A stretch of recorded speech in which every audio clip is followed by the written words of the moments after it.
Now from here, want to implement all what we've learned so far, right? We've seen the concept behind Cauchy-Riemann's equation. We've seen that Cauchy-Riemann's equation is beyond we saying the partial derivative of u over y is equal to the partial derivative of u over x, right? We've also seen that it is beyond you saying the partial derivative of u with respect to y is equal to the negative partial derivative of u with respect to what, x, right? Meaning we've understood all we need to know as far as Cauchy-Riemann's equation is concerned. So all of this, we want to implement it to what questions. Possible question will be seen as far as Cauchy-Riemann's equation is concerned. Now I said this term, they have different types of, we have, say you are dealing with a particular term. This term as we have different type of problem for a particular term. Are you getting me at all? Say you have a term. This term, it has different types of problem. Meaning, you saying a particular problem, how do you encounter it? How do you solve it? Are you getting me at all? Now, the simplest problem among all of these problems, the first one, which is the basic one, is that you'll be given a function, which is a complex function. No stress. You'll be able to identify u and v. Are you getting me at all? You'll be able to identify the function u and the function v. Don't forget, we said that after identifying your function u and function v, your u is a function of what, x and y. Your v is a function of what, x and y. So this is what we are saying. We are saying that if f of z is equals to x plus jy, okay, I said the commonly variable used is what, u and v. So this is equation 1, right? Equation 1 can be written as f of z is equals to u all into brackets s comma y plus j v all into brackets s comma y, right? Call this equation 2. Call this equation 2. So what we are saying is that given a question, identify what is your u, what is your v. After identifying what is your u, what is your v, the next step or the next question you need to ask yourself is that this u that you've identified, is it a function of x and y? This v that you've identified, is it a function of what, x and y? So meaning that when we've identified your u and v, if both variables which are u and v are not a function of x and y, what do? Find a possible way to change it before you start solving anything, you know, before you start solving your question, meaning before you start implementing what you've been taught or what you know about Cauchy-Riemann's equation. Now let's take down the first question. The question says that right, you can write subtopic. I said it is simplest among any types of problem. Number 1, explain subtopic first. Explain the basic verification. Explain the basic verification. Explain the basic verification of Cauchy-Riemann's equation. Explain the basic verification of Cauchy-Riemann's equation. So the question says that verify Cauchy-Riemann's equation for the given function.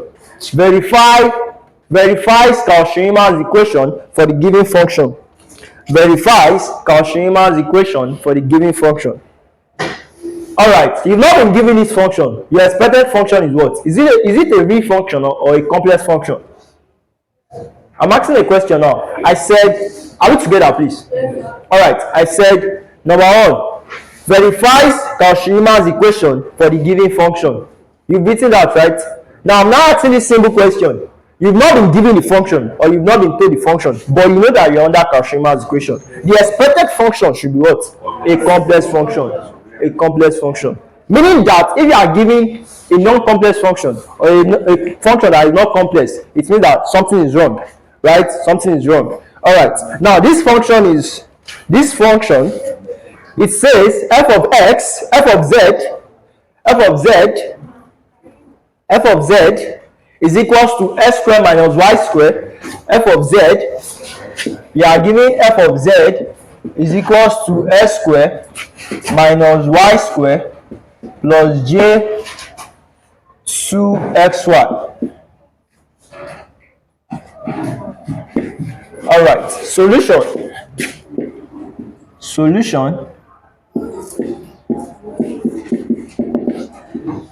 Now, first thing first. We've written it down, right? This is our first example, and this example is saying the basic what? Verification.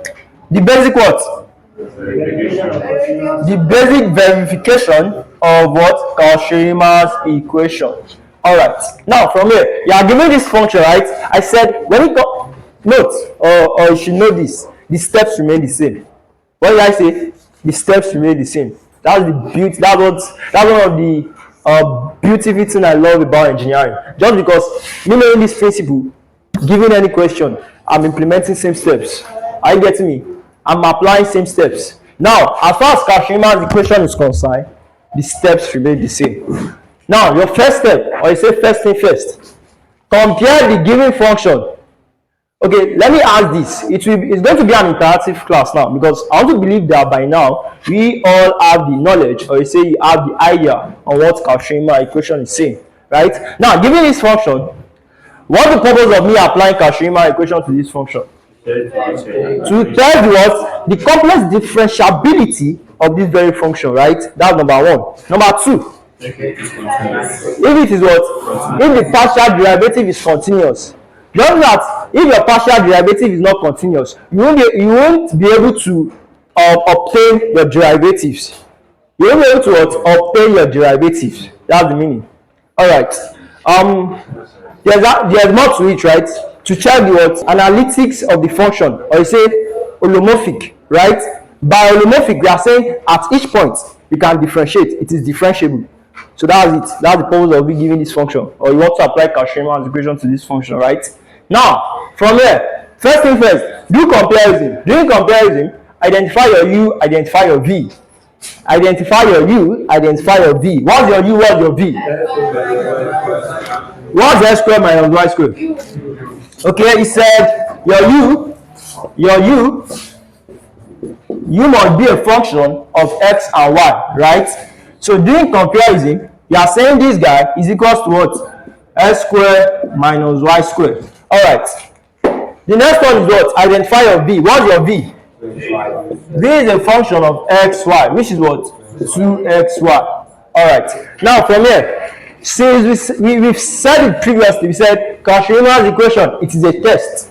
And this test, it is correct once this guy or this equation is met, which is what? The partial derivative of u with respect to what? X is equal to the partial derivative of v with respect to y. Call this one.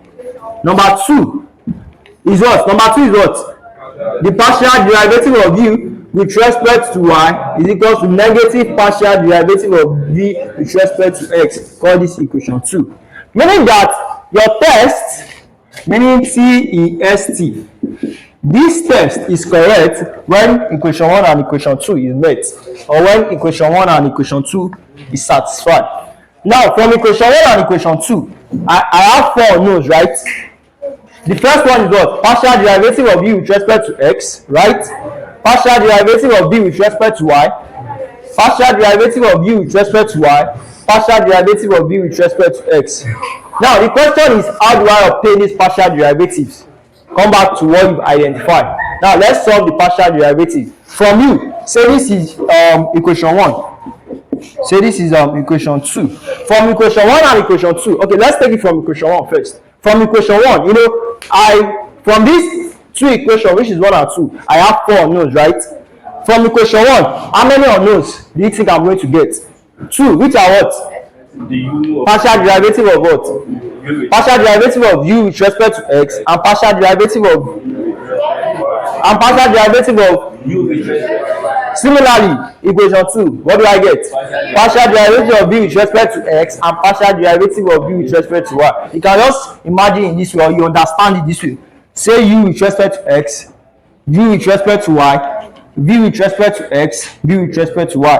Now, I want to believe we all have the understanding when it comes to partial derivatives, or when it comes to partial differentiation. But for sake of simplicity, let's take it back to partial differentiation.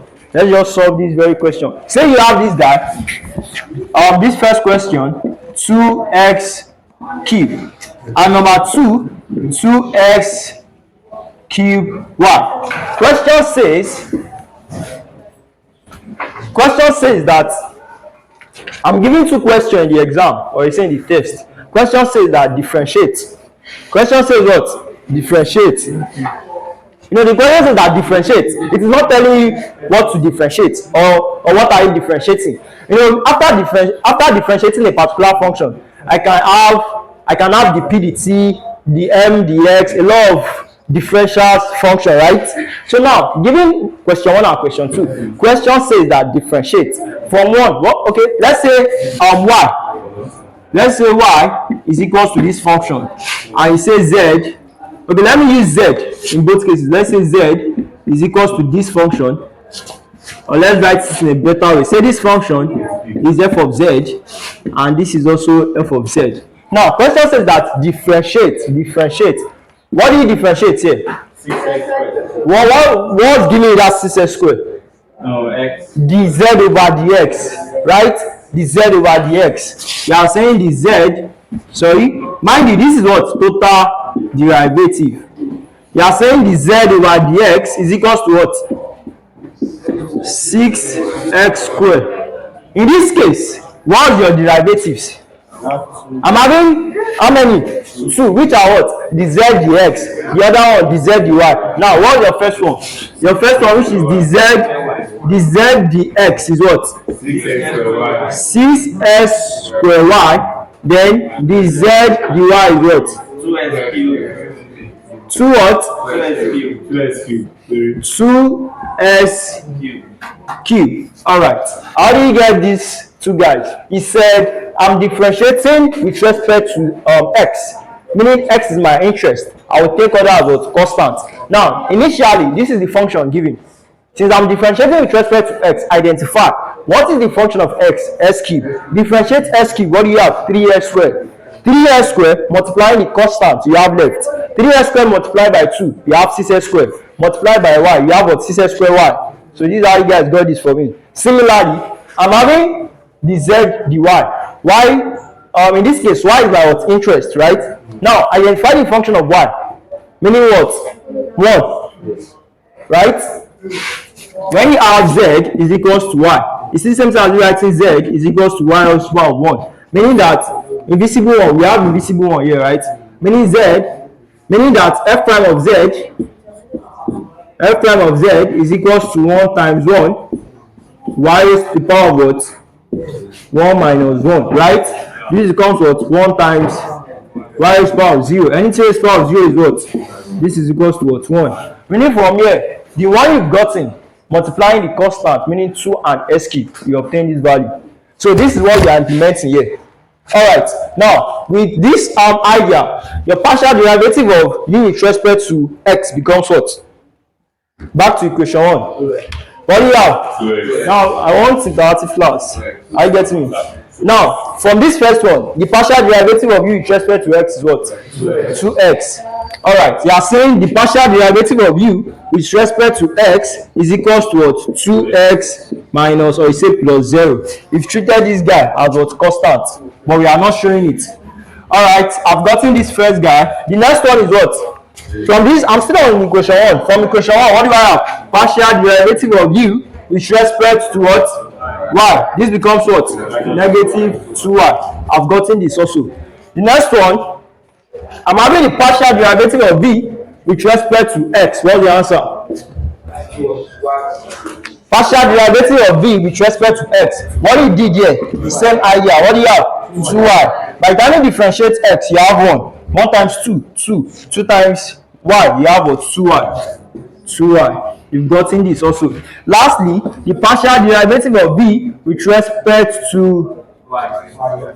Yeah, that's it. Partial derivative of v with respect to y. What's the answer? 2x. 2x. Substitute. Let's input values. What do you have? We then have that back to equation 1. From all of these differentials, or from all of these derivatives, let's input values. Let's substitute into equation 1 and equation 2. For your equation 1, your left hand side, this is your left hand side, and this is your what? Right hand side. Now your left for your equation 1, your left hand side is what? Your left hand side is what?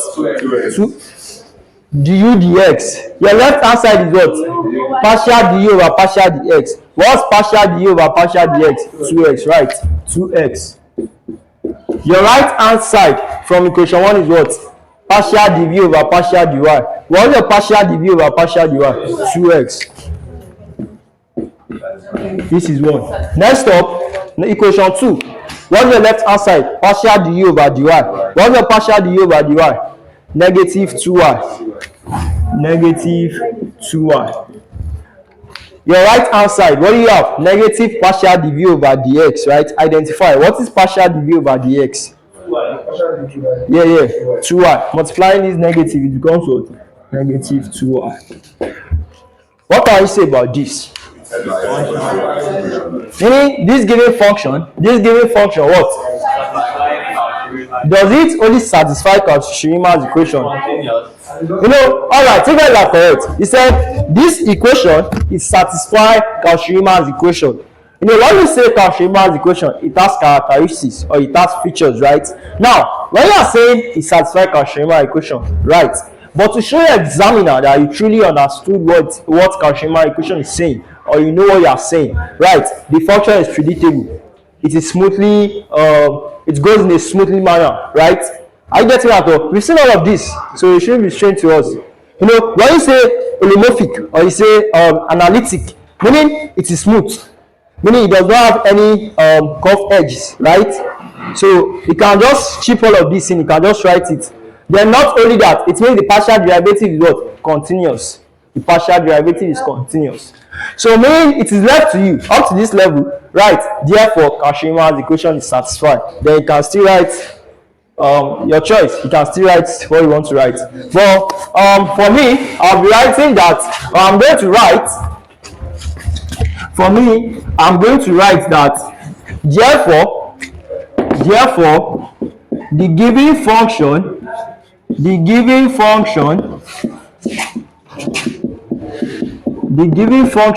that is f of z, which is equals to x squared minus y squared plus j 2xy, satisfies what? Cauchy-Riemann's